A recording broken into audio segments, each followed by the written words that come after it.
गणेश, जय माता दी। आप सभी को दुर्गाष्टमी की, महानवमी की बहुत सारी ढेरों सारी शुभकामनाएँ। और मैंने एक संधि काल वाला जो वीडियो है वह अपलोड किया, जो दोनों तिथियों का संधि काल है 48 मिनट का, जो बहुत ही महत्वपूर्ण है। लेकिन बहुत लोग समझ गए हैं कि यह दोपहर का अर्थात सुबह का ही समय है, रात्रि काल का ये समय है ही नहीं और हो भी नहीं सकता। अन्यथा ये जो अष्टमी और नवमी के विषय में जो कंफ्यूजन बन रहा है वो कैसे होता। जिनको पता है वो तो समझ गए, लेकिन अगर जिनको नहीं पता है, क्योंकि मैंने पहले वीडियो में वो मेंशन किया था जो पूरा दुर्गाष्टमी कब से शुरू हो रही है, दुर्गाष्टमी तिथि कब पूर्ण हो रही है, और जब दुर्गाष्टमी तिथि पूर्ण होगी उसके बाद ही तो नवमी शुरू होगी। तो फिर भी एक बार मैं स्पष्टीकरण दे दूं कि वह जो संधि काल का समय है वह सुबह का है, दोपहर का है, रात्रि काल का नहीं है। और अब बात करते हैं हम आज के मूल विषय की। अब आज के विषय में आपने ही प्रश्न पूछा है कि जब हम कन्या पूजन करें तब हम कन्याओं को उपहार में क्या दे सकते हैं। दूसरा कि हम कन्याओं के लिए अर्थात मां नवदुर्गा के लिए भोजन क्या हम कर सकते हैं, और उसके अलावा अतिरिक्त हमें क्या करना चाहिए। तो आज वह मैं आपको श्रवण करवाऊंगा। अगर आपको यह विषय वीडियो पसंद आए तो लाइक करें, शेयर करें, चैनल पर नए हो तो सब्सक्राइब कीजिएगा। तो चलिए शुरू करते हैं। अब कन्या पूजन कैसे करना है उसका वीडियो मैंने बना दिया है, तो कृपया करके आप वो देख लीजिएगा।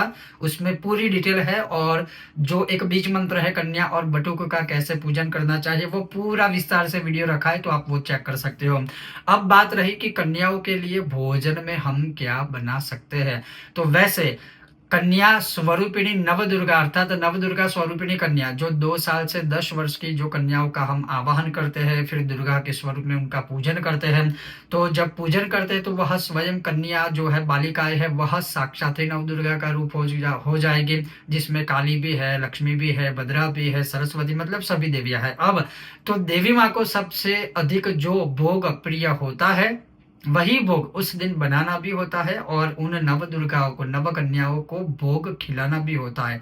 तो एक खीर बनाकर माता रानी को हम खीर, पूड़ी, चने आदि जो है उसका भोग लगाते हैं, और अष्टमी या नवमी को अवश्य लगाना ही चाहिए। तो वही हम भोजन में बालिकाओं को अर्थात नव दुर्गाओं को, नव कन्याओं को भोजन में भोग के स्वरूप में वह खिला सकते हैं। लेकिन इसका मतलब ये नहीं है कि हम उन नवदुर्गा स्वरूपिणी कन्याओं को बाकी और कुछ ना खिलाए। आप जितना चाहो उनको खिलाइए, लेकिन मैं और एक सजेशन दूं, एक खीर, पूड़ी, चने, उसके अलावा जैसे आप दाल, रोटी, राइस जो भी है वह सात्विक आहार उनको खिला सकते हैं।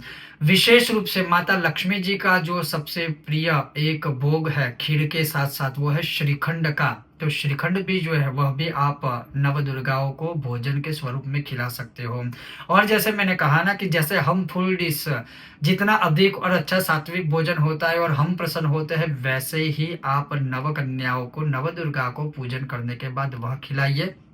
जिनकी स्थिति अच्छी नहीं है वह अपनी स्थिति के अनुसार उन्हें खिलाइए। और जब वो भोजन करवाते हैं, चाहे वो नवदुर्गा के स्वरूप में कन्याएं हो अर्थात बालिकाएं हो, या फिर ब्रह्म भोजन अर्थात ब्राह्मण हो, या फिर सुहागिनी हो, कोई भी हो, भोजन के पश्चात सदैव ही उनको दक्षिणा देनी चाहिए। तो आप अपनी स्थिति के अनुसार उन नव कन्याओं को दक्षिणा प्रदान कीजिए।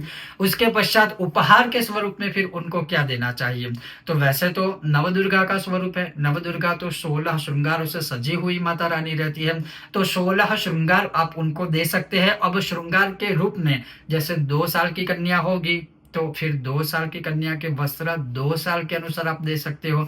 उसके अलावा जो श्रृंगार होते हैं, जो एक नवदुर्गा के स्वरूप में महिलाएं, लड़कियां, स्त्रियां सजती संवरती है, वो सारी चीजें दीजिए। लेकिन जो आप चीज उनको देते हैं वो उनकी आयु के अनुसार उनको काम लगे वैसे ही कोई उपहार में आप दीजिएगा। साथ में कोई भी चीज हो, भोजन कराइए, उपहार दीजिए, लेकिन अवश्य ही उन बालिकाओं को कुछ ना कुछ मीठा अपने हाथों से खिलाइएगा।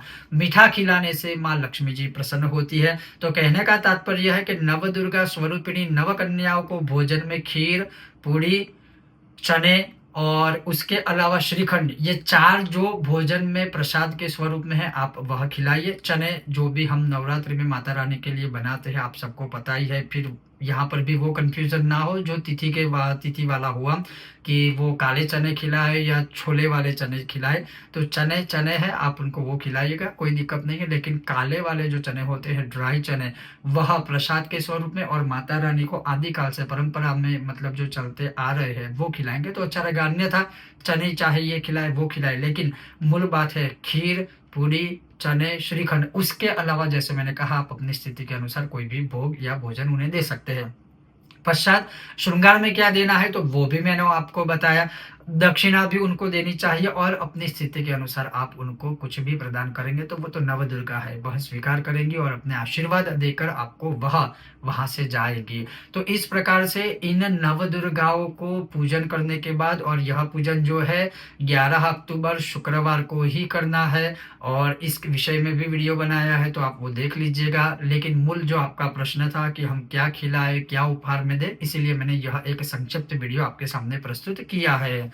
ओम गणेश, जय माता दी और कन्या पूजन की आप सभी को, नवदुर्गा पूजन की आप सभी को बहुत सारी शुभकामनाएँ। ओम गणेश, जय माता दी।